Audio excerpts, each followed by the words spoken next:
Jai Hind friends, welcome to Kalyani IAS Academy. In this lecture we will study modern atomic theory. Now start the lecture and understand what is atom. See, atom is the smallest particle of matter or substance which takes part in chemical reaction and which cannot exist in free state. Atomic theory was presented by John Dalton in 1804. 1804, John Dalton presented atomic theory, and according to this atomic theory, matter is made up of tiny particles known as atom.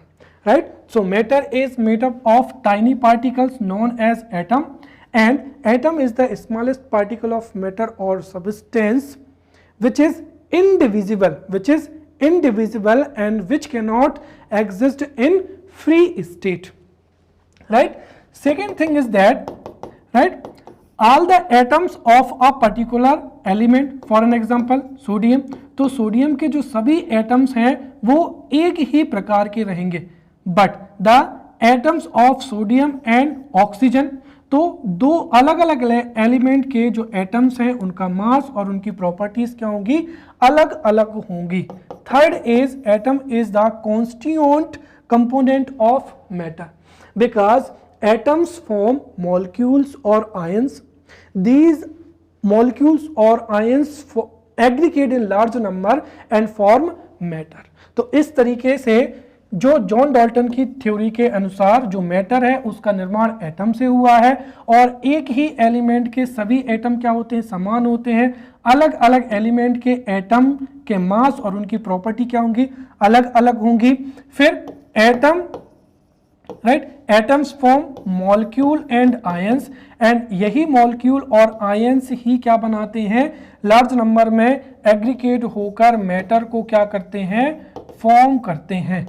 Right, ये theory जो कि John Dalton ने प्रस्तुत की थी 1804 में.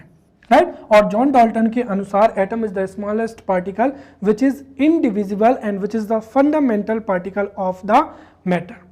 But जो further experiment हुए थे उसमें मैटर को, राइट, जो फर्दर एक्सपेरिमेंट है उसमें एटम को इनडिविजिबल नहीं माना गया है. राइट, फर्दर एक्सपेरिमेंट के अनुसार, फर्दर जो एक्सपेरिमेंट है उसके अनुसार जो एटम है वो सब एटॉमिक, राइट, एटम जो है वो सब एटॉमिक पार्टिकल से मिलकर बना हुआ होता है, और सब एटॉमिक जो पार्टिकल्स हैं उनमें इलेक्ट्रॉन हो जाएगा, क्या हो जाएगा, प्रोटॉन हो जाएगा, और क्या हो जाएगा, न्यूट्रॉन हो जाएगा. तो जो हमारा पहला लेक्चर था उसमें हमने एटम के बारे में और जो सब atomic particle electron, proton, neutron और इनके आधार पर जो जितने भी कंसेप्ट थे, राइट, जैसे atomic number, mass number, then atomic mass, isotopes, isobars, iso electronics, इनके बारे में हमने बहुत ही डिटेल में पढ़ा था. राइट, अब अगर हम देखें तो जॉन डाल्टन के अनुसार, according to John Dalton, atom is the smallest particle of matter which is indivisible. But modern जो एक्सपेरिमेंट है उनके अनुसार जो एटम है वो सब एटॉमिक पार्टिकल्स अर्थात इलेक्ट्रॉन, प्रोटॉन और न्यूट्रॉन से मिलकर बना हुआ होता है. नाउ द क्वेश्चन इज कि एक एटम में इलेक्ट्रॉन, प्रोटॉन और न्यूट्रॉन किस तरह से अरेंज होते हैं, इसके लिए फिर जो है थ्योरीज दी गई और उनको क्या कहा गया, एटॉमिक स्ट्रक्चर कहा गया. तो पहले लेक्चर में हमने एटम के बारे में समझा, फिर हमने ये देखा कि चूंकि एटम में इलेक्ट्रॉन, प्रोटॉन, न्यूट्रॉन होते हैं तो वो किस तरीके से अरेंज होते हैं. तो दूसरे लेक्चर में हमने क्या पढ़ा था, एटॉमिक स्ट्रक्चर. राइट, तो ये एटॉमिक स्ट्रक्चर में मैं आपको शॉर्ट में बताना चाहूंगा, क्योंकि जब तक आप एटॉमिक स्ट्रक्चर को अगेन रिवाइज नहीं करेंगे मॉडर्न एटॉमिक थ्योरी आपको समझ में नहीं आएगी. तो एटम में इलेक्ट्रॉन, प्रोटॉन और न्यूट्रॉन किस तरीके से अरेंज होते हैं उसके लिए जो पहला सिद्धांत था वो किसने दिया था, जे थॉमसन ने दिया था. राइट, तो जे थॉमसन का जो एटॉमिक मॉडल था वो कुछ इस तरीके का था, समझना आप. जे थॉमसन के अनुसार जो एटम होता है वो रिजिड और स्फेरिकल क्या होता है, रिजिड एंड स्फेरिकल होता है। तो according to J Thomson atom rigid, spherical and positively charged क्या होता है, पार्टिकल होता है, जिसमें जो पॉजिटिव चार्ज है, जिसमें जो पॉजिटिव चार्ज है वो यूनिवर्स जो है यूनिफॉर्मली क्या होता है, डिस्ट्रीब्यूटेड होता है। तो ये एक स्फेरिकल पार्टिकल हो जाएगा जिसमें जो पॉजिटिव चार्ज है वो क्या है, यूनिफॉर्मली क्या होता है, डिस्ट्रीब्यूटेड होता है। और इसी में जो नेगेटिव चार्ज होते हैं वो क्या होता है, डिस्पर्स्ड होता है। जैसे ये क्या हो जाएगा, नेगेटिव चार्ज हो जाएगा, राइट। तो उन्होंने यही कहा था कि जो एटम है वो एक rigid spherical positively charged particle होता है, जिसमें जो पॉजिटिव चार्ज है वो यूनिफॉर्मली डिस्ट्रीब्यूटेड होता है, और इसी में जो नेगेटिव चार्ज है वो क्या होता है, डिस्पर्स्ड होता है। इसको अगर हम देखें तो ये देखने में वाटर लेमन के जैसा क्या होता है, दिखाई देता है। अगर हम वाटर लेमन को अगर हम काट दें, आधा काट दें, तो वाटर लेमन का अगर आप आधा भाग काट देंगे तो आपको कुछ इस तरीके से ही दिखाई देगा। इसका तात्पर्य क्या हुआ, इसका तात्पर्य हुआ कि वाटर लेमन में जो रेड ईटेबल पोर्शन होता है, राइट, जैसे वाटर लेमन में क्या होता है, वाटर लेमन में जो रेड ईटेबल पोर्शन होता है, एक मिनट, हाँ, वाटर लेमन में, जैसे वाटर लेमन में जो रेड ईडेबल पोर्शन होता है, उसी तरीके से एटम में क्या होता है, पॉजिटिव चार्ज, क्या होता है, पॉजिटिव चार्ज, अर्थात प्रोटॉन जो है यूनिफॉर्मली क्या होते हैं, डिस्ट्रीब्यूटेड होते हैं। तो जैसे वाटर लेमन में जो रेड ईडेबल पार्ट होता है वो यूनिफॉर्मली क्या होता है, डिस्ट्रीब्यूटेड होता है, वैसे ही एटम में जो पॉजिटिव चार्ज होता है वो यूनिफॉर्मली डिस्ट्रीब्यूटेड होता है। दूसरी चीज, जैसे वाटर लेमन में जो सीड्स होते हैं वो रेड ईडेबल पार्ट में धसे हुए होते हैं, इन द सेम वे इसी पॉजिटिव चार्ज में जो नेगेटिव चार्ज है क्या हो जाएगा, नेगेटिव चार्ज, अर्थात इलेक्ट्रॉन भी पॉजिटिव चार्ज में धसे हुए होते हैं। और ये जो थ्योरी थी ये जे थॉमसन के द्वारा प्रस्तुत की गई थी। इसकी लिमिटेशंस ये थी कि इस थ्योरी के द्वारा ये एक्सप्लेन नहीं किया गया कि कैसे पॉजिटिव चार्ज के अंदर ही नेगेटिव चार्ज अर्थात इलेक्ट्रॉन धसे हुए हो सकते हैं, राइट। इसको दूर करने के लिए जो अगला एक्सपेरिमेंट था, राइट, जो अगला मॉडल था वो किसने, रदरफोर्ड ने, राइट, रदरफोर्ड ने अपना मॉडल प्रस्तुत किया था। तो जे थॉमसन का क्या हो जाएगा, वाटर लेमन मॉडल हो जाएगा। फिर रदरफोर्ड ने अपना जो मॉडल प्रस्तुत किया था उसका नाम क्या था, solar system model. Solar system model तक कैसे पहुंचे हम पहले उसको समझते हैं। तो देखिए रदरफोर्ड ने सबसे पहली चीज तो क्या है कि देखिए पॉजिटिव चार्ज के अंदर नेगेटिव चार्ज कैसे उपस्थित हो सकते हैं, इसको लेकर सबसे पहले रदरफोर्ड ने अपना स्कैटरिंग एक्सपेरिमेंट किया था। ये स्कैटरिंग एक्सपेरिमेंट क्या होता है इसको भी समझ ले तो आपको बहुत सी चीजें क्लियर हो जाएंगी, राइट। तो जो स्कैटरिंग एक्सपेरिमेंट था, राइट, रदरफोर्ड ने सबसे पहले रदरफोर्ड ने एक स्कैटरिंग एक्सपेरिमेंट किया था। उस एक्सपेरिमेंट के अनुसार रदरफोर्ड ने एक गोल्ड फॉइल ली, उस गोल्ड फॉइल पर अल्फा पार्टिकल्स की क्या की, बॉम्बार्डिंग की। तो एक बहुत ही पतली थिन, राइट, रदरफोर्ड ने एक बहुत ही पतली गोल्ड फॉइल ली थी, राइट, ये हो जाएगी गोल्ड फॉइल। और इस गोल्ड फॉइल पर अल्फा जो पार्टिकल हैं उनकी बम्बार्डिंग की थी और उससे 3 निष्कर्ष निकाले थे। पहला क्या हो जाएगा कि कुछ अल्फा पार्टिकल्स एड्स गोल्ड फॉइल से पास हो गए। इसका मतलब ये है कि एटम का जो मैक्सिमम पोर्शन है वो एम्प्टी होता है। कुछ जो अल्फा पार्टिकल्स थे वो अपने पाथ से क्या हो गए, डेविएट हो गए,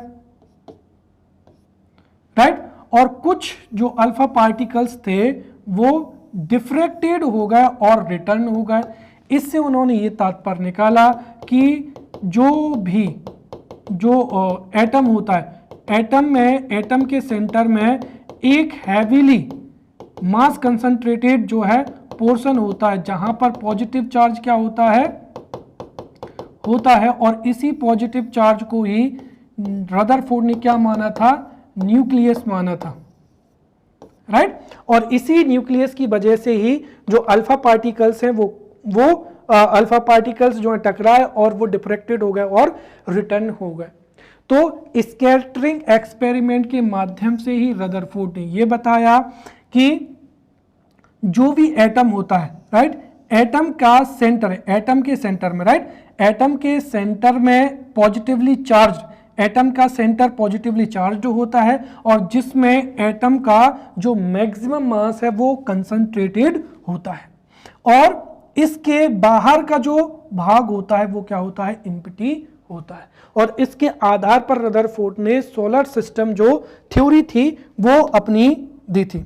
इस सोलर सिस्टम थ्योरी के अनुसार क्या था वो समझते हैं। तो रदरफोर्ड के सोलर सिस्टम मॉडल, जिसको निकनेम क्या है, सोलर सिस्टम मॉडल है, या रदरफोर्ड के मॉडल के अनुसार ये था कि रदरफोर्ड के अनुसार एटम का जो सेंट्रल पार्ट होता है वह पॉजिटिवली चार्ज्ड होता है, साथ ही साथ जो एटम का मास है वो इसी पॉजिटिवली चार्ज में क्या होता है, कंसंट्रेट होता है। तो रदरफोर्ड के अनुसार एटम का जो सेंटर होता है वो पॉजिटिवली चार्ज्ड होता है, राइट, और इसी में एटम का जो मास है वो कंसंट्रेटेड होता है, राइट। इसी को रदरफोर्ड ने न्यूक्लियस कहा। तो जो रदरफोर्ड के अनुसार एटम का जो न्यूक्लियस होता है वो पॉजिटिवली चार्ज होता है और मास जो है वो न्यूक्लियस में ही कंसंट्रेटेड होता है, राइट। इसके बाहर सर्कुलर पाथ में ही इलेक्ट्रॉन क्या करते हैं, चक्कर लगाते हैं, राइट। इस तरीके से इलेक्ट्रॉन क्या करते हैं, चक्कर लगाते हैं। ये जो मॉडल था ये किसने दिया था, रदरफोर्ड ने दिया था। अब रदरफोर्ड के मॉडल में भी क्या थी, कुछ जो थी लिमिटेशंस थी। तो उन लिमिटेशंस को नील्स बोर ने, राइट, नील्स बोर ने अपना मॉडल दिया था।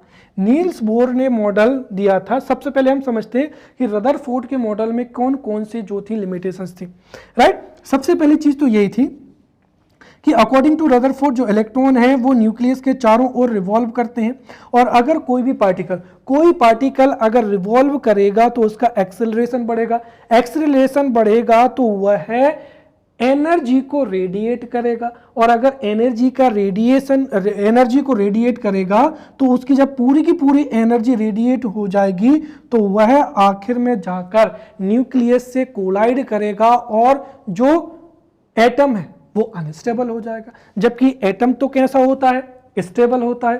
तो इस बात की जो है व्याख्या नहीं हो पाई थी कि चूंकि न्यूक्लियस के चारों ओर जो एक्सेलरेटेड, राइट, न्यूक्लियस के चारों ओर जो इलेक्ट्रॉन मूव करेगा वो एक्सेलरेटेड होगा और उसकी वजह से वह एनर्जी को रेडिएट करेगा, जिसकी वजह से जब उसकी एनर्जी का रेडिएशन हो जाएगा तो वह न्यूक्लियस से टकरा जाएगा और अनस्टेबल हो जाएगा, राइट।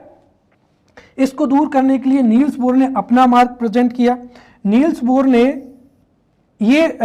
बोर के अनुसार जो न्यूक्लियस होता है वो कैसा होता है, पॉजिटिवली चार्ज्ड होता है, ठीक है, ये मान लिया, राइट। नील्स बोर ने ये कहा था कि नील्स बोर के अनुसार जो इलेक्ट्रॉन है वो न्यूक्लियस के चारों ओर रिवॉल्व तो करते हैं लेकिन एक इलेक्ट्रॉन एक स्पेसिफिक ऑर्बिट में ही रिवॉल्व करता है, जिसको क्या कहा था, डिस्क्रीट ऑर्बिट कहा था, राइट।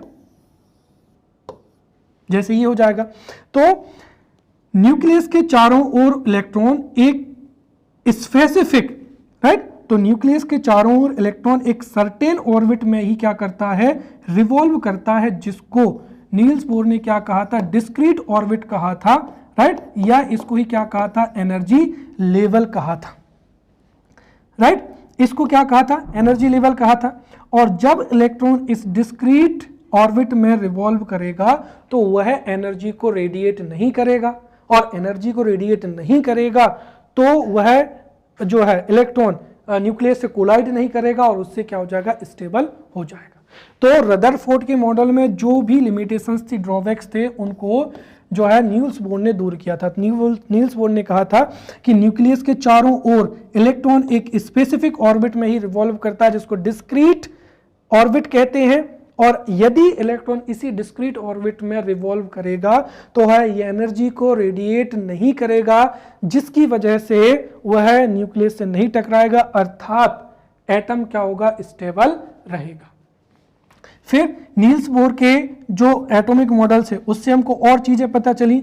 जो डिस्क्रीट ऑर्बिट है उसको ही क्या कहा जाता है, एनर्जी लेवल कहा जाता है, और एनर्जी लेवल को 1, 2, 3 या 4 से दर्शाया जाता है, या अंग्रेजी जी के अक्षर KLMN से जो है इसको दर्शाया जाता है, राइट। फिर चौथी चीज जो हमने पढ़ी थी वो क्या पढ़ा था,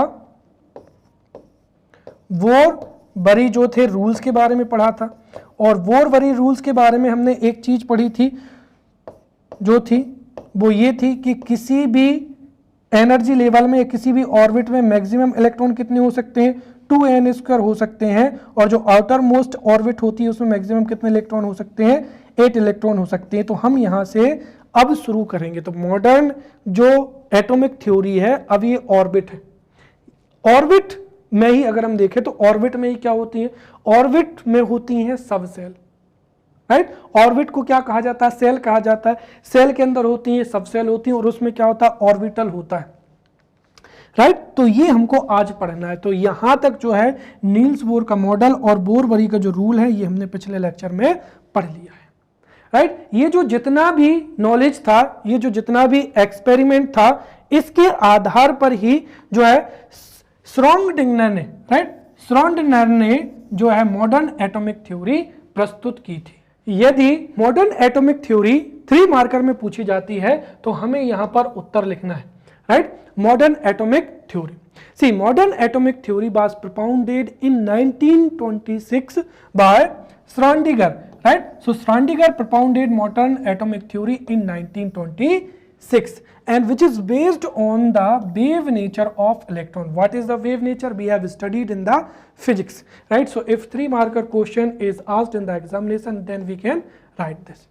See, modern atomic theory was propounded in 1926 by Schrödinger, right, and which is based on the wave nature of electron, right. Still we have studied that जो एटम होता है, एटम का जो सेंट्रल पार्ट होता है ये पॉजिटिवली चार्ज जो होता है, जिसको ही क्या कहा जाता है, न्यूक्लियस कहा जाता है। और न्यूक्लियस के चारों ओर ही क्या होती हैं, ऑर्बिट होती हैं, जिसमें इलेक्ट्रॉन क्या करता है, रिवॉल्व करता है।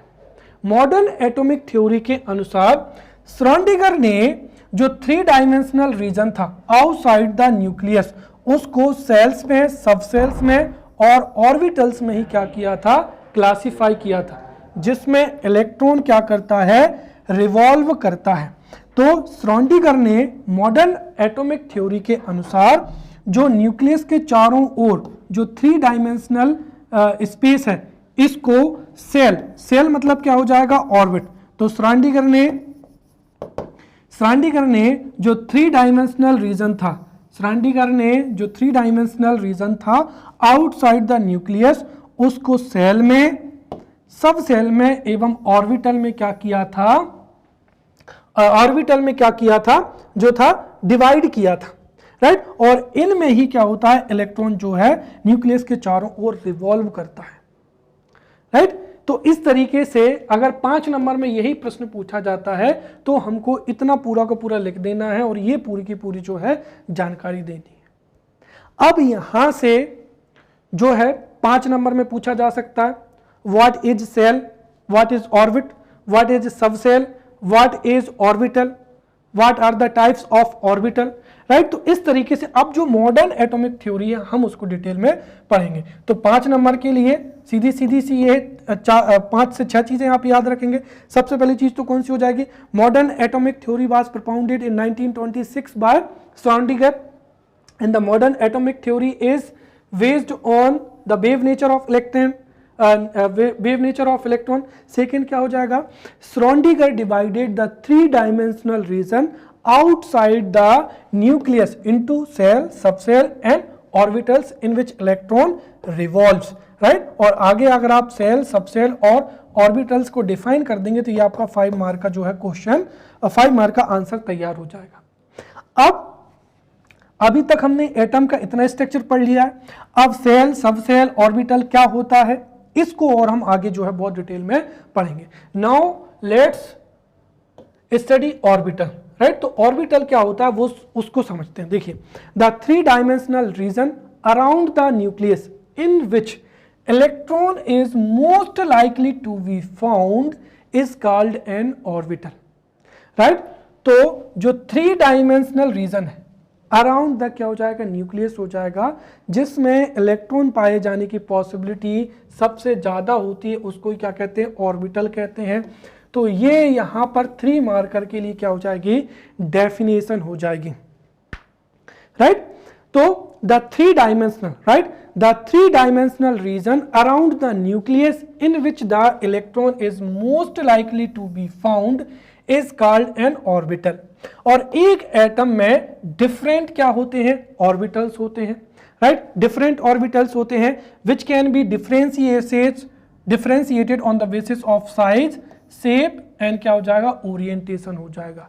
तो एक एटम में डिफरेंट टाइप के ऑर्बिटल्स होते हैं जिनको साइज के आधार पर, शेप के आधार पर, ओरिएंटेशन के आधार पर जो है डिफरेंशिएटेड किया जा सकता है। Third thing, there are 4 types of orbitals, S, P, D and F, right.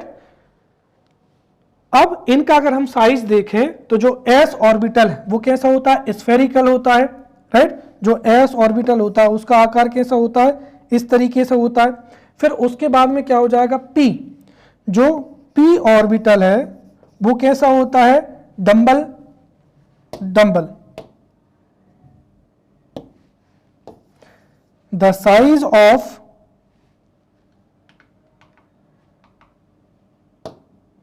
the size of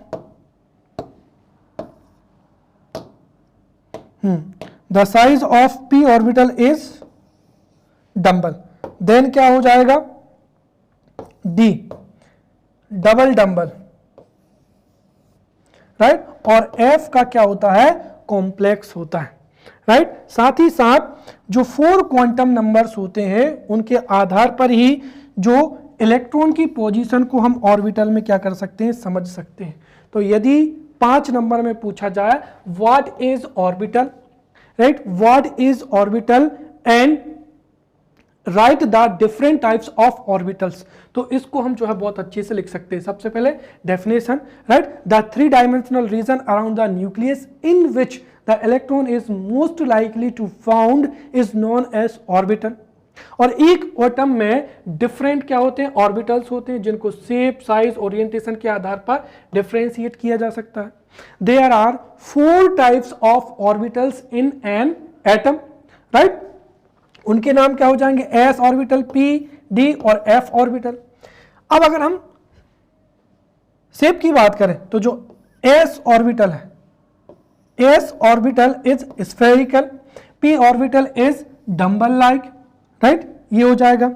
then D orbital, या D orbital is double dumbbell like, right, and F orbital is complex.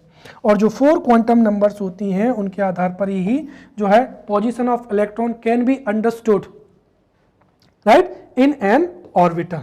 Now subshell, right. अब subshell क्या होती है, देखिए, the subshell are made up of orbitals. तो जो orbitals होते हैं उनके माध्यम से ही या उनसे ही सब सेल का क्या होता है, निर्माण होता है। तो ये डेफिनेशन हो जाएगा, right, the subshell are made up of orbitals and there are 4 types of subshells, जिसमें क्या हो जाएगा, S, P, D एंड क्या हो जाएगा, F हो जाएगा। तो ऑर्बिटल से ही सब सेल का क्या होता है, निर्माण होता है। The subshell are made up of क्या हो जाएगा, ऑर्बिटल हो जाएगा। जो सब सेल है, subshell are represented by S, P, D and F। और हर एक सब सेल में जो इलेक्ट्रॉन की संख्या होती है वह भी क्या होती है, फिक्स्ड होती है। The maximum number of electrons present in these orbital is fixed. देखिए, जो S सब सेल होती है उसमें कितना होता है, एक ही ऑर्बिटल होता है, राइट। अब यहां पर समझते जाइए, जैसे ये क्या हो जाएगी, S ऑर्बिटल हो जाएगी, सॉरी ये क्या हो जाएगी, S सब सेल हो जाएगी जिसमें एक ही ऑर्बिटल होता है, राइट। अब एक ऑर्बिटल में यहां पर मैक्सिमम एक ऑर्बिटल में कितने इलेक्ट्रॉन हो सकते हैं? 2, राइट। फिर जैसे हमने कहा कि जो p सब सेल होती है उसमें कितने ऑर्बिटल होते हैं? 5, सॉरी 3, 1 2 3। तो यहां पर ये जो एक आपको बॉक्स दिख रहा है ये क्या हो जाएगा? ऑर्बिटल हो जाएगा, राइट। ये यहां पर क्या हो जाएगी? तो ये एक जो चौकोर बॉक्स हो जाएगा ये हो जाएगा ऑर्बिटल। अब यहां पर अगर हम बात करते हैं तो ये कौन सी हो जाएगी? p सब सेल हो जाएगी। तो p सब सेल में कितने ऑर्बिटल होते हैं? 3, और एक ऑर्बिटल में कितने आ सकते हैं इलेक्ट्रॉन? 2, तो 2 2 2। तो p सब सेल में कितने इलेक्ट्रॉन हो सकते हैं? 6। फिर d सब सेल, d सब सेल में कितने ऑर्बिटल होते हैं? 5। ये देखिए ये हो गया 5। तो d में कितने इलेक्ट्रॉन आ सकते हैं? 10, राइट। और f में कितने ऑर्बिटल होते हैं? 7। 1 2 3 4 5। ये इस तरीके से ये आपको याद रखना है। तो इस तरीके से अगर आपने याद रख लिया तो ये बहुत होगा। और देखिए केमिस्ट्री क्वेश्चन डेप्थ में पूछे जाएंगे तो विद डायग्राम आपको बनाकर आना है। क्लियर? जैसे मैंने कहा कि ये क्या हो जाएगा? एक ऑर्बिटल हो जाएगा, राइट। ये क्या है? यहां पर सेल के नाम लिखे हैं। देखिए सेल, यहां पर एक कंफ्यूजन होता है, सेल को भी उन्हीं अक्षरों से रिप्रेजेंट करते हैं और ऑर्बिटल को भी उन्हीं अक्षरों से, राइट। ऑर्बिटल को भी हम एस पी डी एफ से ही रिप्रेजेंट करते हैं और सेल को भी एस पी डी एफ से ही रिप्रेजेंट करते हैं। अंतर इतना होता है, ये क्या हो जाएगा? एक ऑर्बिटल हो जाएगा। और तो जैसे ये यहां पर जो एक लिखा है यही क्या है? एक ऑर्बिटल हो जाएगा और यही क्या हो जाएगी? सेल हो जाएगी। फिर हमने देखा था कि जो ऑर्बिटल होते हैं, ऑर्बिटल को आप अगर जोड़ते जाएंगे तो उसी से किसका निर्माण होता है? सेल का निर्माण होता है। तो जब 3 ऑर्बिटल आपस में कंबाइन हो जाएंगे तो उससे क्या बन जाएगा? p सब सेल बन जाएगी। अगर इसमें हम 2 ऑर्बिटल और जोड़ दें तो यही क्या बन जाएगा? d सब सेल हो जाएगी। इसमें 2 ऑर्बिटल और जोड़ दें तो यही कौन सी सब सेल हो जाएगी? f सब सेल हो जाएगी। क्लियर? तो 5 नंबर के लिए हमारा जो है आंसर क्लियर हो चुका है सब सेल में। तो the subshells, right, the subshells are made up of orbitals. और सब सेल को एस पी डी एवं एफ से क्या करते हैं? रिप्रेजेंट करते हैं। प्रत्येक सब सेल में इलेक्ट्रॉन की जो संख्या है, राइट, इलेक्ट्रॉन की जो संख्या है वो क्या होती है? फिक्स होती है। तो प्रत्येक सब सेल में इलेक्ट्रॉन की संख्या फिक्स होती है, साथ ही साथ ऑर्बिटल भी क्या होते हैं? फिक्स्ड होते हैं। तो जैसा कि मैंने बताया कि ऑर्बिटल से ही क्या बनती है? सब सेल बनती है, राइट। तो जो एस सब सेल है, एस सब सेल में एक ही ऑर्बिटल होता है।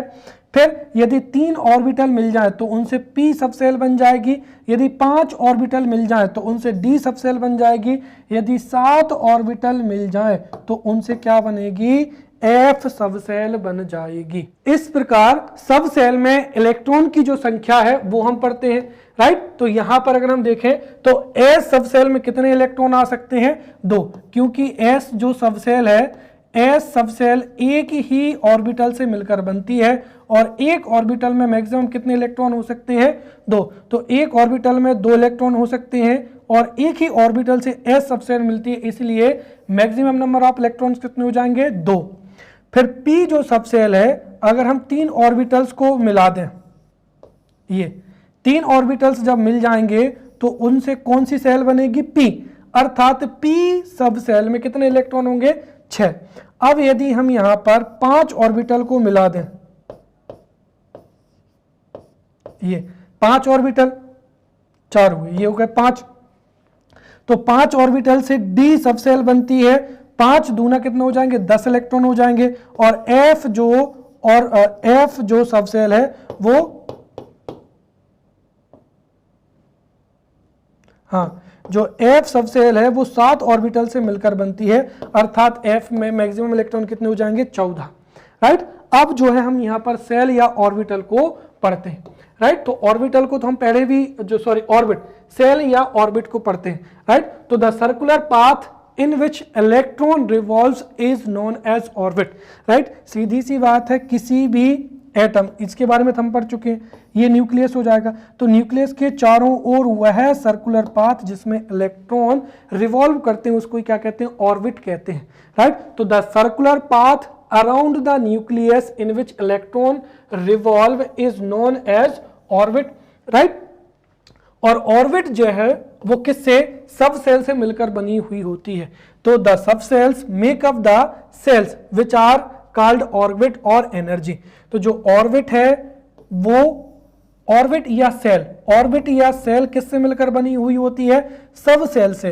तो सब सेल से मिलकर ही सेल बनती है और सेल को ही क्या कहा जाता है, ऑर्बिट भी कहा जाता है या एनर्जी लेवल भी कहा जाता है, राइट। तो सब सेल से मिलकर सेल बनती है और सेल को ही क्या कहते हैं, ऑर्बिट कहते हैं या एनर्जी लेवल कहते हैं, राइट। एनर्जी लेवल इसको अगर हम देखें तो इसको डिनोट किया जाता है KLM और N के द्वारा, KLM के द्वारा जिसको प्रदर्शित किया जाता है, या फिर एनर्जी लेवल 1 2 3 4 5 के अनुसार दर्शाया जाता है। K मतलब क्या हो जाएगा, एनर्जी लेवल 1, L ऑर्बिट मतलब एनर्जी लेवल 2, M मतलब एनर्जी लेवल 3, N मतलब क्या आ जाएगा, एनर्जी लेवल 4 हो जाएगा, राइट। और बोर के अनुसार एनर्जी लेवल क्या होता है, फिक्स होता है, जिसको KLMN के द्वारा दर्शाया जाता है, राइट। जो ऑर्बिट न्यूक्लियस के क्लोजेस्ट होती है उसका एनर्जी लेवल सबसे कम होता है। तो जो K ऑर्बिट होती है, K which is the closest to the nucleus, therefore K का जो एनर्जी है वो क्या होती है, मिनिमम होती है। और उसके बाद में L की एनर्जी ज्यादा होगी, M की ज्यादा और N की क्या होगी, ज्यादा होगी। तो ये K ऑर्बिट हो जाएगी, उसके बाद में M, उसके बाद में M और उसके बाद में O। तो KLMN, राइट। तो सब सेल से मिलकर क्या बनती है, सेल बनती है, जिसको ऑर्बिट कहते हैं, एनर्जी लेवल कहते हैं। एनर्जी लेवल को 1 2 3 4 या 5 से दर्शाते हैं और इसी सेल को, सब सेल को या एनर्जी लेवल को KLMN के द्वारा दर्शाया जाता है। अब हर एक ऑर्बिट में सेल की संख्या भी क्या होती है, या सेल में सब सेल की संख्या भी क्या होती है, फिक्स्ड होती है, राइट। तो यहां पर जो लिखा है वो लिखा है क्या, सेल, राइट। तो जैसे K सेल है, K सेल में कौन सी सब सेल पाई जाती है, ओनली S सब सेल पाई जाती है। यहां पर अंग्रेजी के जो अक्षर हैं वो बदले हुए, तो मैं आपको सुधार के बता दूंगा। तो सेल K में सब सेल कौन सी होती है, S होती है, राइट। यहीं पर समझ लीजिए सब सेल। तो K में सब सेल कौन सी होती है, केवल S, अर्थात K में अधिकतम इलेक्ट्रॉन कितने हो सकते हैं, 2। L में सब सेल कौन सी होती है, S और क्या हो जाएगा, P। तो इसमें इलेक्ट्रॉन इसके 2, P के कितने हो जाएंगे यहाँ पर 6, मतलब कितने 8। फिर M में सब सेल में हो जाएंगी S, P और D, तो कितने 18। और N में कौन कौन सी सब सेल होती है, S, P, D, F, तो कितने हो जाएंगे 32, जिसको आगे इस टेबल से भी आप समझ सकते हैं, राइट। तो K में केवल और केवल कौन सी सेल होती है, सब सेल होती है। तो K सेल में ओनली सब सेल होती है S, और S में अधिकतम इलेक्ट्रॉन कितने हो सकते हैं, 2। क्यों, क्योंकि S जो सब सेल होती है उसमें एक ही ऑर्बिटल होता है, एक ऑर्बिटल में 2 इलेक्ट्रॉन हो सकते हैं, इसीलिए सब सेल S में 2 इलेक्ट्रॉन होंगे, इसलिए K में केवल 2 इलेक्ट्रॉन होंगे, क्लियर। फिर उसके बाद में जो L है, राइट, जितना एनर्जी लेवल होगा, जैसे इसका एनर्जी लेवल 1 है तो सब सेल कितनी होगी, 1। इसका एनर्जी लेवल 2 है तो इसमें सब सेल कितनी होंगी, 2, राइट। इसका एनर्जी लेवल 3 है तो SPD 3, और इसका एनर्जी लेवल 4 है तो SPD F क्या होंगी, इसमें सब सेल होंगी। अब S में 2 इलेक्ट्रॉन आ सकते हैं, P में कितने आ सकते हैं, 6, तो टोटल कितने इलेक्ट्रॉन होंगे, 18। M में S भी होगी, P भी होगी और D होगी, S के 2, P के 6, D के 10, राइट। तो कितने हो जाएंगे, 18। फिर N में S, P, D, F, चारों जो सब सेल हैं वो मौजूद होंगी, राइट। इसीलिए इसके 2, इसके 6, इसके राइट 10 और इसके कितने हो जाएंगे, 14। तो 18 और 14 कितने हो जाएंगे, 32 इलेक्ट्रॉन हो जाएंगे, क्लियर। अब देखिए यहां से मैंने आपको बहुत अच्छे से बता दिया है, चाहे ऑर्बिटल की बात हो चाहे किसी की भी बात हो, अगर आपसे पूछे, राइट, जैसे 3 नंबर में पूछा जाए कि number of the orbitals, right, जो number of subshells in L N orbital, तो सॉरी एन ऑर्बिट में, तो एन ऑर्बिट में या एन सेल में एस पी डी और एफ क्या होती हैं, सब सेल होती हैं, राइट। अब अगर आप देखेंगे तो एफ में ऑर्बिटल कितने होते हैं, इसमें 7 ऑर्बिटल होते हैं, इसमें कितने होते हैं, 5 ऑर्बिटल होते हैं, इसमें कितने ऑर्बिटल हो जाएंगे, 3, और इसमें कितना ऑर्बिटल होता है, 1। तो इस तरीके से अगर आप देखेंगे तो एन जो है जाएगी, एन क्या हो जाएगी, ऑर्बिट हो जाएगी, जिसमें एस पी डी एफ क्या होती हैं, सब सेल होती हैं। एफ में 7 ऑर्बिटल होंगे, डी में 5 ऑर्बिटल होंगे, पी में 3 ऑर्बिटल होंगे, एस में 1 ऑर्बिटल होगा, इसीलिए एन में टोटल इलेक्ट्रॉन कितने हो जाएंगे, 32 हो जाएंगे। क्लियर। चलिए अब हम यहां पर समझते हैं क्वांटम नंबर समझते हैं।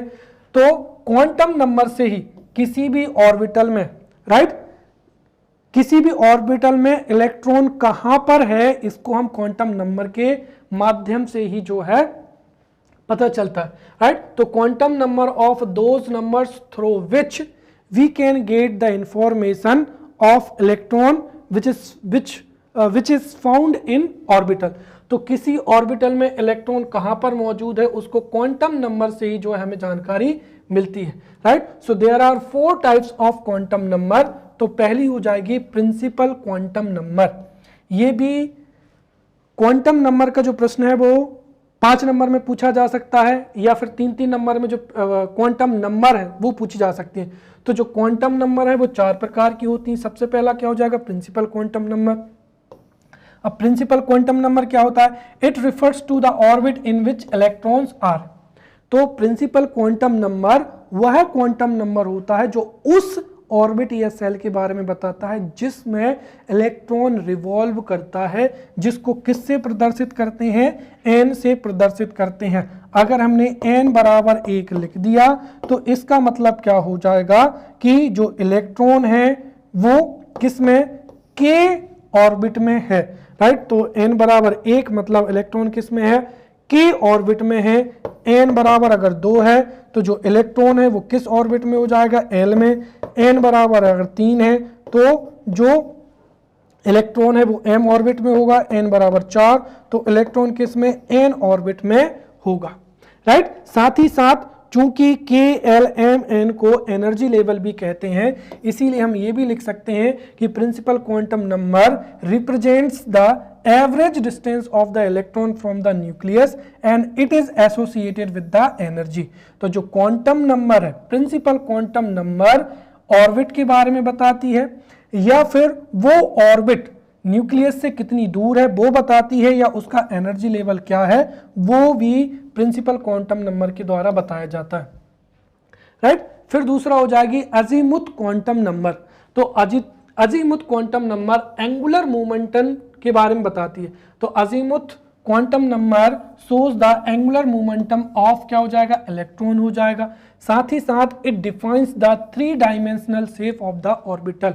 मोस्ट इंपॉर्टेंट 3 नंबर में पूछा जाए अजीमुथ क्वांटम नंबर, तो क्लियरली हम कह सकते हैं azimuth quantum number shows the angular momentum and 3 dimensional shape of the orbital, right, and it is denoted by L. और एल की जो वैल्यू होती है it depends on an, right. L की जो वैल्यू होती है वो किस पर डिपेंड करती है, एन पर। तो एल इज इक्वल्स टू होता है एन माइनस का 1। इसका मतलब क्या हुआ आप यहां पर समझें, right. If N equals to 0 तो एल इक्वल्स टू क्या होगा, 0 होगा। एन इज इक्वल्स टू 1 तो एल बराबर क्या होगा, यहां पर एक तो 0 होगा और क्या हो जाएगा 1। एन बराबर कितना हो जाएगा 2 तो एल बराबर कितना हो जाएगा 0 1 एंड 2। यदि एन बराबर कितना है 3 तो 0 1 2, हाँ इतना हो जाएगा। एन बराबर यदि 4 है तो एल बराबर कितना हो जाएगा 0 1 2 और क्या हो जाएगा 3 हो जाएगा। तो इस तरीके से एल की जो वैल्यू है वो एन के ऊपर डिपेंड करती है और एल की वैल्यू हमेशा एन माइनस क्या होती है 1 होती है। क्लियर। नेक्स्ट हो जाएगा magnetic quantum number. Magnetic quantum number indicates the 3 dimensional orientation of the orbital. तो magnetic quantum number indicates the three dimensional orientation of the orbital, या फिर हम कह सकते हैं कि this indicate the direction of orbit in space in the magnetic field. तो magnetic field में जो डायरेक्शन ऑफ ऑर्बिट है वो इसके द्वारा दर्शाया जाता है। तो magnetic quantum number indicates the three dimensional orientation of the orbital and it indicates the direction of orbit in space in magnetic field. और जो मैग्नेटिक क्वांटम नंबर है उसको किससे रिप्रेजेंट किया जाता है? एम के द्वारा, और एम की वैल्यू डिपेंड करती है किस पर? एल पर, राइट। तो value of M is determined by L, right. अब जैसे हमने कह दिया कि m बराबर 0 हो जाएगा, राइट। जैसे उदाहरण के तौर पर अगर मैं बताऊं तो m की वैल्यू किस पर डिपेंड करती है? l पर डिपेंड करती है, right. If l equals to क्या हो जाएगा? 0 हो जाएगा, तो m इक्वल्स टू 0 हो जाएगा। हाँ, यहां पर m की जो वैल्यू है वो माइनस का l 0 प्लस का l पर डिपेंड करती है। जैसे यदि l बराबर 0 तो m बराबर 0 होगा, l बराबर क्या हो जाएगा? 1, तो m बराबर क्या हो जाएगा? माइनस का 1 0 प्लस का 1। यदि l बराबर 2 है तो m बराबर क्या हो जाएगा? माइनस का 2 माइनस का 1 0 प्लस का 1 प्लस का क्या हो जाएगा? 2 हो जाएगा। यदि l इक्वल्स टू क्या है? 3 है, तो m इक्वल्स टू क्या हो जाएगा? माइनस का 3 माइनस का 2 माइनस का 1 0 प्लस का 1 प्लस का 2 और क्या हो जाएगा? प्लस का 3 हो जाएगा। क्लियर? तो इस तरीके से जो मैग्नेटिक नंबर है वो हम निकालते हैं, राइट, m की। अब चौथा हो जाएगा स्पिन क्वांटम नंबर। ये क्या करता है कि spin quantum number indicates the direction off spin off electrons, right, and it is denoted by s। इसके कुल दो वैल्यू होते हैं, s प्लस 1/2 हो जाएगा और s क्या हो जाएगा? माइनस का 1/2 हो जाएगा। क्लियर? अब m से क्या पता चलता है? जैसे हमने कहा कि ये एक ऑर्बिटल, जैसे ये कौन सी हो जाएगी? हम p सब सेल को लेते हैं, तो p सब सेल में कितने ऑर्बिटल होते हैं? 3 होते हैं। तो p में ये हो जाएगा 0, ये क्या कहलाता है? +1, ये क्या कहलाएगा? -1। अब जैसे हमने f ले लिया तो f में कितने ऑर्बिटल होते हैं? 7।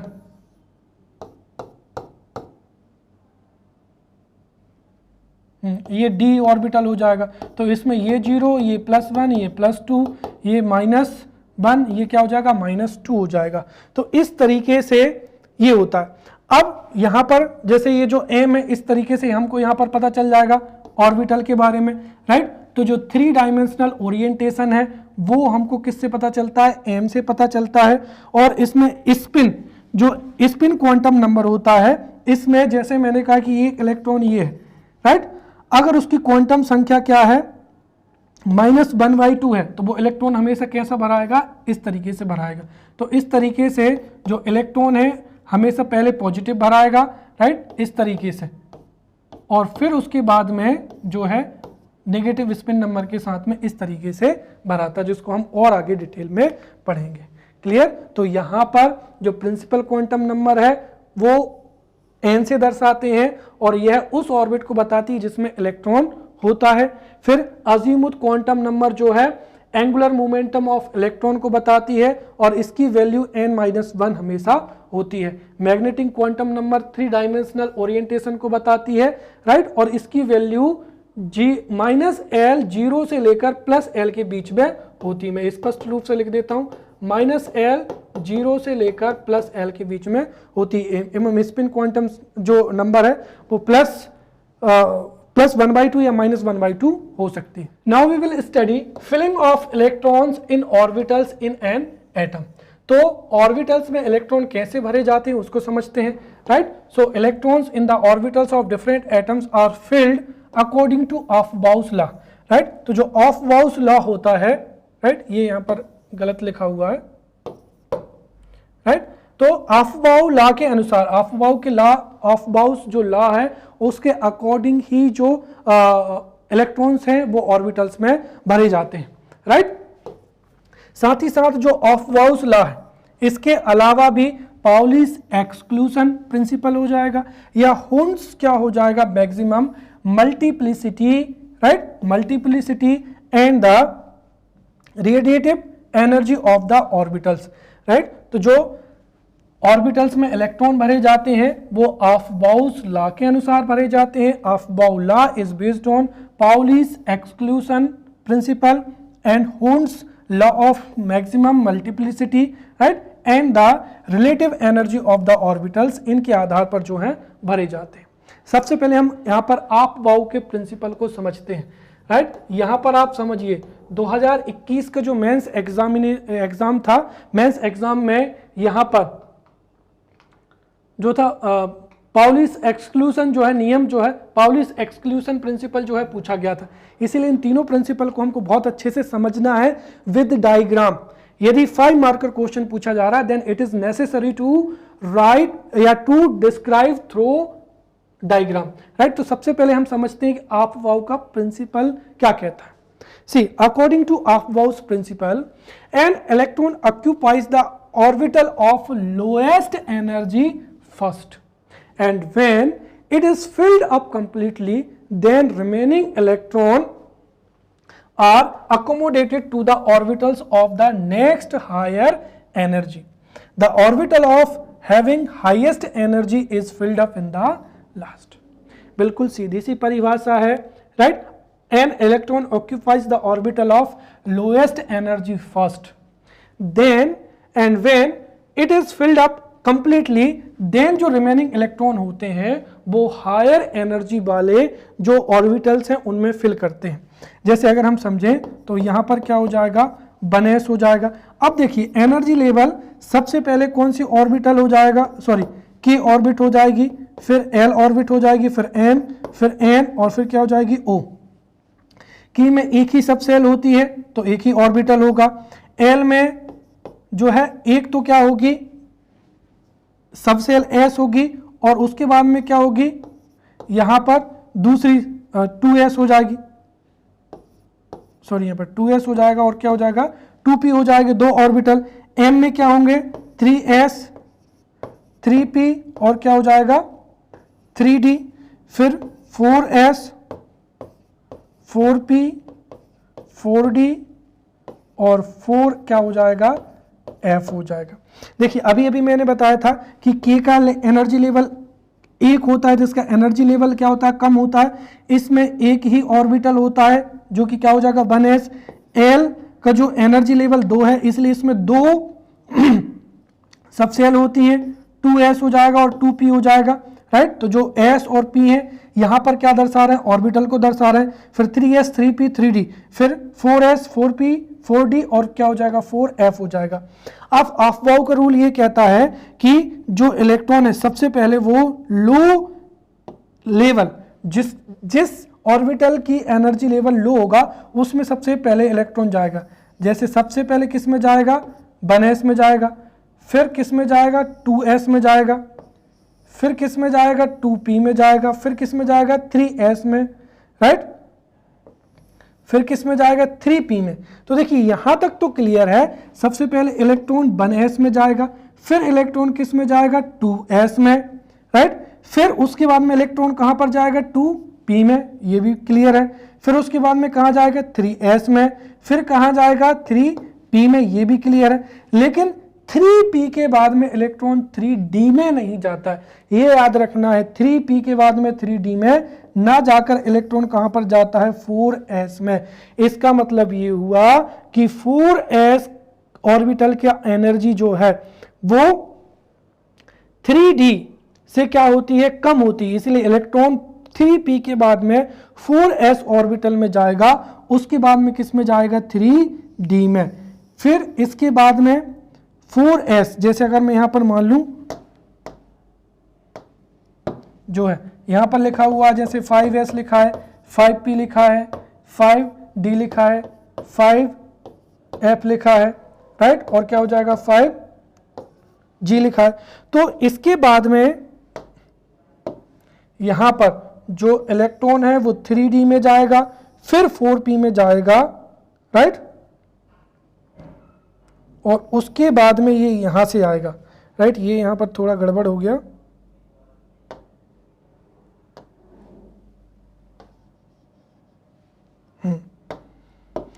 देखिए तो जो इलेक्ट्रॉन है वो कहां पर जाएगा 3p में, 3p में जब जाएगा तो वो 3d में न जाकर पहले किस में जाएगा 4s में, 4s के बाद में कहां पर जाएगा 3d में, फिर 4p में। तो ध्यान रखें 4p में जाने के बाद में 4d में नहीं जाएगा, फिर कहां पर आ जाएगा ये 5s में आ जाएगा यहाँ पर, फिर उसके बाद में 5s से कहां पर 4d में इस तरीके से, और फिर कहां पर आ जाएगा 6s में, इस तरीके से चलता है। तो इलेक्ट्रॉन हमेशा लोएस्ट एनर्जी लेवल वाले ऑर्बिटल को सबसे पहले ऑक्यूपाई करता है, जब वो पूरा भर जाएगा तो उसके बाद में जो रिमेनिंग इलेक्ट्रॉन है वो हायर जो एनर्जी लेवल है उन ऑर्बिटल में क्या करते हैं, प्रवेश करते हैं, और इसको ही क्या कहा जाता है, ऑफ बाउस का रूल कहा जाता है। ये थ्योरी लिखनी है, ये डायग्राम बनाना है, तब जाकर आपको 5 आउट ऑफ क्या मिलेंगे, 5 मार्क्स मिलेंगे। क्लियर। सेकेंड हो जाएगा पाउलीज क्या हो जाएगा, एक्सक्लूजन प्रिंसिपल हो जाएगा। अब इसके अनुसार क्या है, right, no two electron present in an atom can have the same of 4 quantum number. तो किसी भी इलेक्ट्रॉन की जो क्वांटम नंबर है वो हमेशा समान नहीं हो सकती हैं। That is only 2 electrons can reside in an orbital and these electron must have opposite spins. इसका सीधा सा मतलब क्या होता है वो समझ लीजिए, राइट। देखिए मेंस एग्जाम में जो है इलेक्ट्रॉनिक कॉन्फ़िगरेशन है वो भी पूछा जा सकता है। तो इसका क्या हो जाएगा 1s2 2s2 2p क्या हो जाएगा 6 हो जाएगा, n क्या हो जाएगा 3s1 हो जाएगा। क्लियर। अब देखिए यहां पर ये ऑर्बिटल बन गया, ये 2s हो गया, ये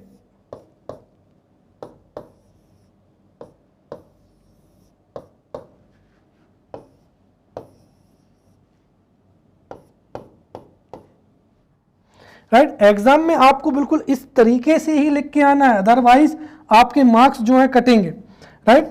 ये हो जाएगा 1s, ये हो जाएगा 2s, ये हो जाएगा 2p, ये हो जाएगा 3s, ये हो जाएगा 3p, ये क्या हो जाएगा 3d। अब देखिए पाउली का एक्सक्लूजन प्रिंसिपल क्या कहता है, पाउली का एक्सक्लूजन प्रिंसिपल ये कहता है कि no 2 electron present in an atom can have the same set of 4 quantum numbers. तो पहली चीज तो आपको यहां पर यही लिखनी है कि 2 इलेक्ट्रॉन की, right, no 2 electrons present in an atom can have same set of 4 quantum numbers, right. जैसे मैंने कहा कि इलेक्ट्रॉन 1 हो जाएगा, इलेक्ट्रॉन 2 हो जाएगा, तो इसके लिए चारों क्वांटम संख्या, जैसे मैंने कहा कि n 1 हो गया, राइट। तो यहां पर जैसे l है, राइट, इसका भी क्या हो जाएगा l भी जैसे हमने मान लिया कि 0 l 1 हो जाएगा, राइट, m हो जाएगा, राइट। तो यहां पर और कौन सा हो जाएगा s जैसे +1/2 है तो इसका भी n 1 हो सकता है, राइट, l भी 1 हो सकता है, m भी 1 हो सकता है, परंतु इसका जो s है वो क्या होगा -1/2 होगा। तो ये आपको लिख के आना इस तरीके से, यहाँ पर जगह नहीं बची इसीलिए मैंने यहाँ पर लिख दिया, राइट। तो ये इलेक्ट्रॉन 1 हो जाएगा, इलेक्ट्रॉन 2 हो जाएगा। अगर इन दोनों इलेक्ट्रॉन की n, l और m ये तीनों क्वांटम जो संख्या है वो बराबर हो ही जाए तो s जो है हमेशा क्या होगी, अलग होगी, अर्थात उसका स्पिन क्या होगा, अलग अलग होगा। ये तो रूल हो गया। इसका सीधा सा मतलब क्या हुआ वो समझ लो आप। देखिए इसका सीधा सा मतलब ये हुआ है कि जैसे मैंने कहा कि ये ऑर्बिटल है, अब आपने इसको इस तरीके से लिख दिया, तो क्या आप इसको अगर इस तरीके से लिख दो, ये ऑर्बिटल में ये इलेक्ट्रॉन ऐसा भरा है, इसको हम ऐसा भर सकते हैं क्या? नहीं, ये गलत हो जाएगा, क्योंकि अगर आपने दोनों इलेक्ट्रॉन को इस तरीके से भर दिया तो इसका मतलब क्या हुआ, एस भी इनकी क्या हुई, समान होगी, और ये क्या हो गया, गलत हो गया। केमिस्ट्री स्कोरिंग सब्जेक्ट है, लेकिन ये इलेक्ट्रॉन अगर आपने दोनों ऊपर की ओर भर दिए तो इसका मतलब क्या है कि स्पिन संख्याएं बराबर हो गई और ये गलत माना जाएगा। कहने का मतलब ये है कि एक ऑर्बिटल में मैक्सिमम कितने इलेक्ट्रॉन हो सकते हैं, 2, राइट। तो हो सकता है कि 3 संख्याएं, जैसे मैंने कहा कि ये ऑर्बिटल है, इसके लिए n, l, m तीनों क्या हो सकती हैं, समान हो सकती हैं, लेकिन स्पिन संख्या हमेशा क्या होगी, समान नहीं होगी, -1 हो जाएगा। इसीलिए तो जब हम इलेक्ट्रॉन भरते हैं तो जैसे N11 है तो 1s2 2s2 2p6 3s1 हो जाएगा। तो 1s में हम एक सीधा भरेंगे और एक उल्टा भरेंगे, इस तरीके से। क्लियर? क्योंकि जो स्पिन संख्या है दोनों की अलग है। फिर 2s में फिर इसमें एक सीधा स्पिन 1/2, ये -1/2। अब इसमें हमको कितने भरने हैं, 6 भरने हैं। तो ये और ये, फिर -1/2 -1/2 -1/2, राइट। और यहां पर ये 3s का ये इस तरीके से ये सीधा का सीधा रहेगा। ये बिल्कुल सही तरीका है अगर आप इलेक्ट्रॉन को इस तरीके से भरते हैं, राइट, या आप इलेक्ट्रॉन को इस तरीके से भरें, दोनों -1/2, तो ये भी गलत है, ये भी गलत है, राइट। तो इस तरीके से पाउलीस का एक्सक्लूशन प्रिंसिपल यही कहता है कि जो चारों क्वांटम संख्याएं हैं वो कभी भी समान नहीं हो सकती हैं। 3 यदि समान हो भी जाए तो स्पिन संख्या हमेशा क्या होगी, अलग होगी। इसका मतलब ऑर्बिटल में जो इलेक्ट्रॉन है वो स्पिन की वजह से एक सीधा भराता है, एक उल्टा, एक सीधा एक उल्टा। क्लियर? अब अगला हो जाएगा होन्स रूल ऑफ क्या हो जाएगा, मैक्सिमम मल्टीप्लिसिटी हो जाएगा। इसका मतलब क्या हुआ, electrons have general tendency to remain unpaired in an incompletely filled orbital so as to have maximum spin multiplicity, maximum stability and minimum energy. ये क्या हो जाएगा, रूल हो जाएगा, राइट। तो electrons have general tendency to remain unpaired in an incompletely filled orbital so as to have maximum spin multiplicity, maximum stability and minimum energy. इसका सीधा सा मतलब जो है मैंने यहां पर लिख दिया है कि the pair of electron in the orbital of sub shell can not take place until the orbital of that sub shell have 1 electron each. आप बोलेंगे ये तो कुछ समझ में नहीं आया, तो इसको हम डायग्राम से समझेंगे। फिर से वही उदाहरण लेते हैं, सोडियम 11, इसका कितना होता है, 1s2 2s2 2p6 3s1। तो ये क्या हो जाएगा, यहाँ पर एक ऑर्बिटल, ये 1s हो जाएगा, ये 2s हो जाएगा, ये 2p हो जाएगा और ये क्या हो जाएगा, 3s हो जाएगा। अब देखिए, और यहाँ पर मैं आपको एक ऑक्सीजन का और बताना चाहूँगा। ऑक्सीजन का कितना हो जाएगा, 1s2 2s2 2p क्या हो जाएगा, 4 हो जाएगा।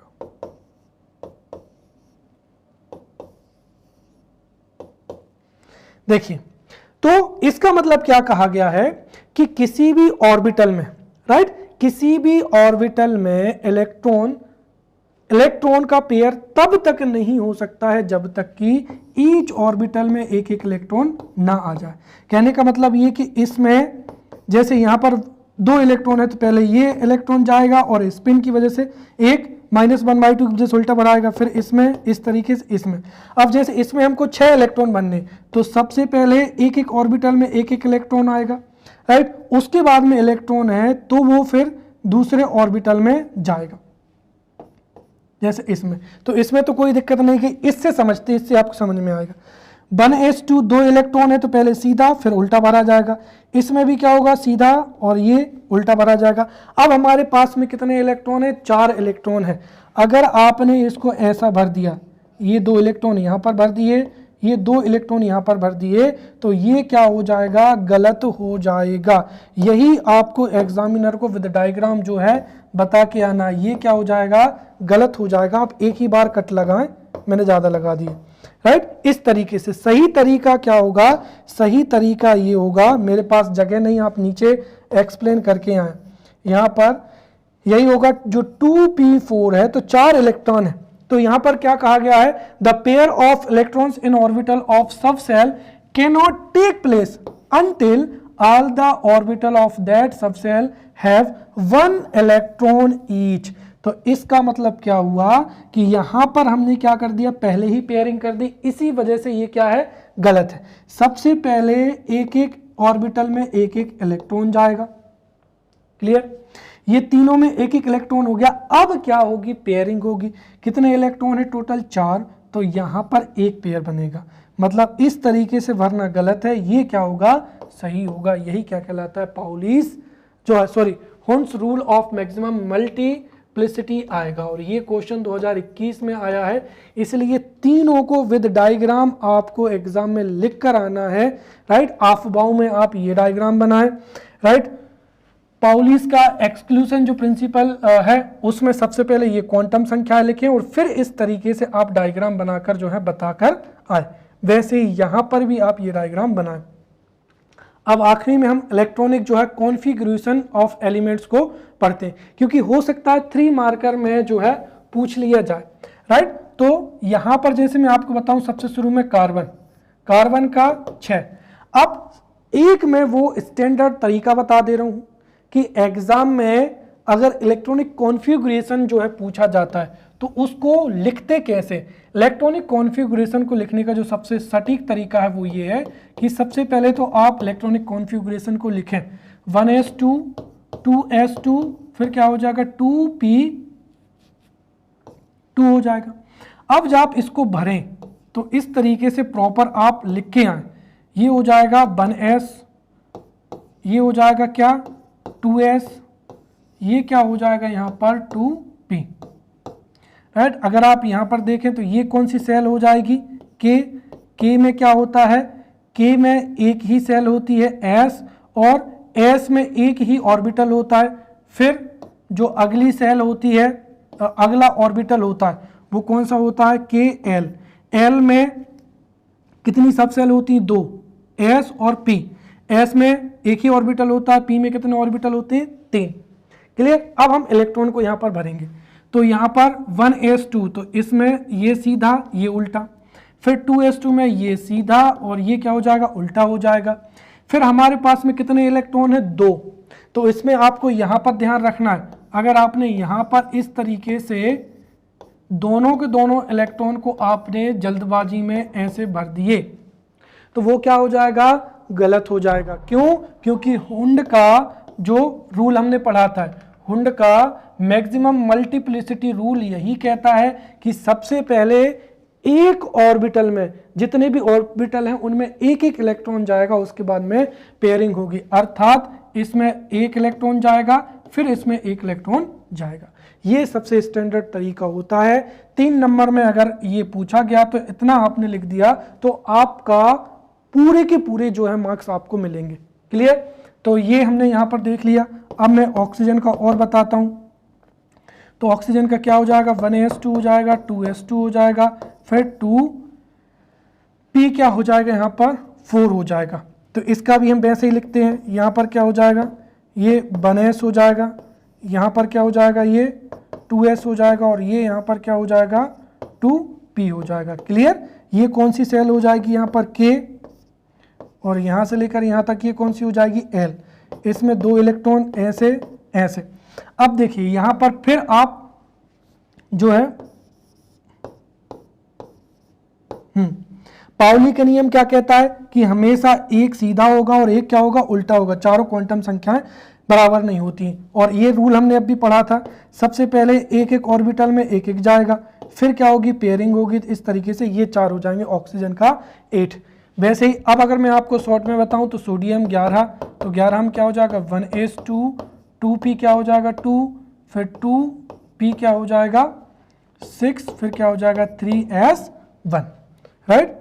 वैसे अगर अब आप एल्यूमिनियम का देखेंगे तो एल्यूमिनियम का 13 होता है, 1s2, 2p6, sorry 2s2, 2p6 और 3s कितना हो जाएगा, यहाँ पर कितने हो गए,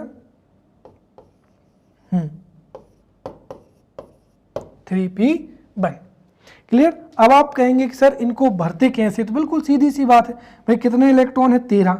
अब सबसे शुरू में जो इलेक्ट्रॉन जाएगा वो कौन सी कक्षा में जाएगा, के कक्षा में जाएगा। के कक्षा में एक ही सेल होती है, एक ही सेल में एक ही ऑर्बिटल होता है, तो कितने इलेक्ट्रॉन जाएंगे, 2। तो 1s2 लिख दिया। अब आती है कक्षा कौन सी, l, राइट। और l में आपको ये भी पता है कि 2n² से इसमें मैक्सिमम कितने इलेक्ट्रॉन हो सकते हैं, तो इसमें 8 इलेक्ट्रॉन हो सकते हैं। अर्थात एक तो s सब सेल होगी और एक p। s सब सेल में कितने ऑर्बिटल होते हैं, एक ही ऑर्बिटल होता है। p में कितने ऑर्बिटल होते हैं, 3 हो सकते हैं, तो p में जाएंगे 6, s में जाएंगे 2, तो 2 ये भर चुके, 2 और 6 मतलब कितने इलेक्ट्रॉन हो चुके, 8। अब कौन सी कक्षा आएगी, m कक्षा आएगी। m कक्षा में सबसे पहले s सब सेल में s ऑर्बिटल में भराएंगे, कितने भर दिए, 2। अब 2 भर दिए तो यहाँ पर 2, 2 4 और 6, ये होगा 10, 10 और 2 कितने होगा, 12। अब एक इलेक्ट्रॉन बचा, तो वो एक इलेक्ट्रॉन अब किस में भराएगा, 3p में भराएगा, तो 3p कितना हो जाएगा, 1। इस तरीके से जो जितने भी एलिमेंट हैं उनका एटॉमिक नंबर हमको याद रखना है और उसके अकॉर्डिंग जो है हम यहाँ पर इलेक्ट्रॉनिक कॉन्फ़िगरेशन को लिख सकते हैं। तो ये इस तरीके से एग्जाम्स में अगर आपसे पूछा जाए, राइट, अगर 5 नंबर में पूछा जाता है तो बढ़िया डिटेल से आपको इस तरीके से लिख के आना, और ये पूछा ही जाएगा, राइट। 2021 के एग्जाम से हमको आइडिया लग गया है कि अब आपको केवल और केवल जो डेफिनेशंस हैं, राइट, या जो थ्योरीज हैं वो पढ़ के काम नहीं चलेगा, आपको डिटेल में ये चीज़ें पढ़नी पड़ेंगी, राइट। तो ये हमने मॉडर्न एटॉमिक थ्योरी को भी बहुत ही डिटेल में पढ़ लिया है, राइट। अब नेक्स्ट लेक्चर में मिलते हैं, टिल देन थैंक यू।